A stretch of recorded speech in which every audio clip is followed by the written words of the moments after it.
Abụ Ọma isi nke 25. Abụ Ọma nke Devid. Gị Jehova ka m na-ebuliri mkpụrụ obi m.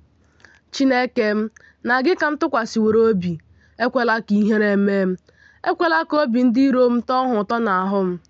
Ọzọ, ndị niile ndị na-ele gị anya, ihere agaghị eme ha. Ihere ga-eme ndị na-aghọ aghụghọ n'efu. Jehova, mee ka m mara ụzọ gị niile. Zi m okporo ụzọ gị niile. Mee ka m zọọ ije n'eziokwu gị. Gị zikwa m ihe, n'ihi na gị onwe gị bụ Chineke nke nzọpụta m.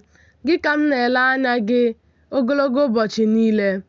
Cheta obi ebere gị niile, Jehova, ha na ebere gị niile, n'ihi na site na mgbe ebighị ebi ka ha dịworo.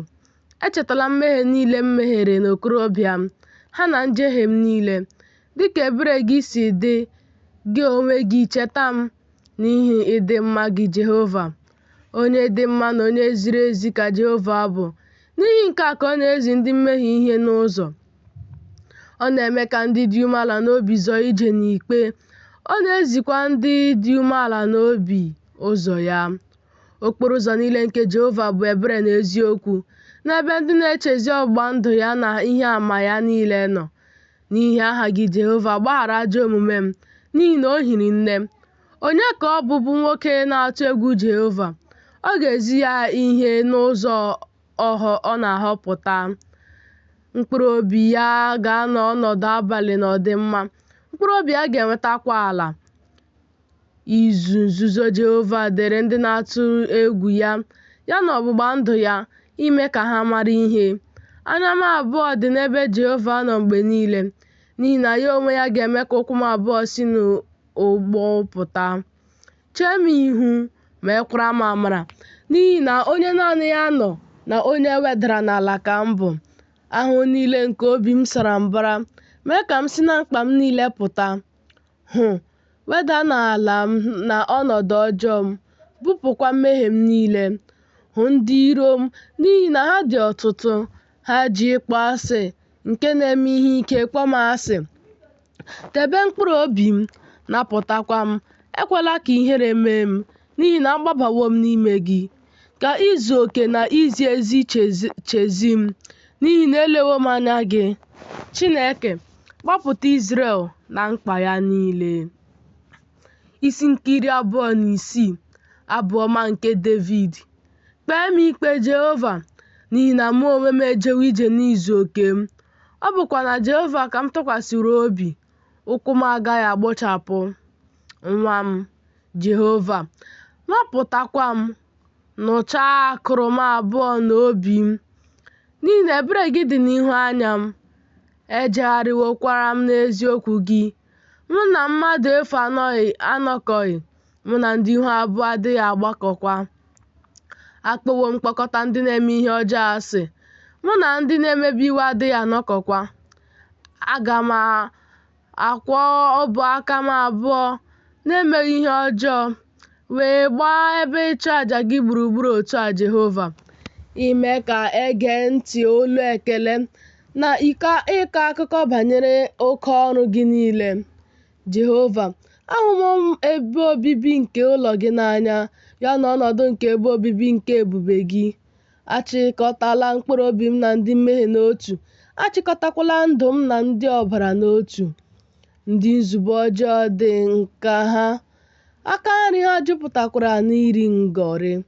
Ma mụ onwe m, n'izu oke m ka m ga-eje ije. Gbapụta m, nwekwara m amara. Ụkwụ m eguzowo n'ala dị larịị. N'ime mkpọkọta mmadụ niile ka m ga-agọzi Jehova. Isi nke 27. Abụ Ọma nke Devid. Jehova bụ ihe m na nzọpụta m. Onye ka m ga-atụ egwu? Jehova bụ ebe siri ike nke ndụ m. Onye ka m ga-atụ egwu? Mgbe ndị na-eme ihe ọjọọ bịaruru m nso iri anụ m, bụ ndị na-akpagbu m na ndị iro m, ha onwe ha sụrụ ngọngọ daa n'ala. Ọ bụrụ na ọmụma ụlọikwu ndị agha ama ụlọikwu ha imegide m, obi m agaghị atụ egwu. Ọ bụrụ na agha ebilie imegide m, na nke a ka mụ onwe m na-atụkwasị obi. Otu ihe ka m rịọworo n'aka Jehova, nke ahụ ka m na-achọ. Ọ bụ ka m biri n'ụlọ Jehova n'ụbọchị niile nke ndụ m, ịhụ ịdị ụtọ Jehova na ịjụta ihe n'ụlọ ukwu ya, n'ihi na ọ ga-edebe m na nzuzo n'ụlọ nsọ ya n'ụbọchị ọjọọ. Ọ ga-ezobe m n'ebe nzuzo nke ụlọ ikwu ya, n'oke nkume ka ọ ga-ebuli m elu. Ma ugbu a ga-ebuli isi m elu n'elu ndị iro m dị m gburugburu. M ga-achụkwa àjà nke iti mkpu n'ụlọ ikwu ya. M ga-abụ abụ, m ga-abụkukwa Jehova abụ ọma. Jehova, nụrụ mgbe m nwere olu mkpọ oku, mekwara m amara zakwa m. Ka obi m siworo, gị kwuru okwu sị, chọọnụ ihu m. Ihu gị Jehova ka m ga-achọ. Ezonarịla m ihu gị, ejila iwe wezuga ohu gị. Inye aka m ka ị bụworo, agbanarịla m, ahapụkwala m Chineke nke nzọpụta m. N'ihi na nna m na nne m ahapụwo m, ma Jehova ga-ekubata m. Jehova, zi m ụzọ gị, durukwa m n'okporo ụzọ dị larịị n'ihi ndị na-eche m anwụ.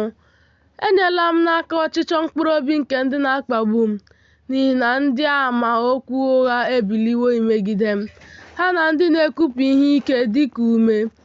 M ga-eme aṅaa ma a sị na ekweghị m na m ga-ekele ịdị mma Jehova n'ala ndị dị ndụ? Na-ele anya Jehova, dị ike, ka obi gị nwekwa ume. Ee, na-ele anya Jehova.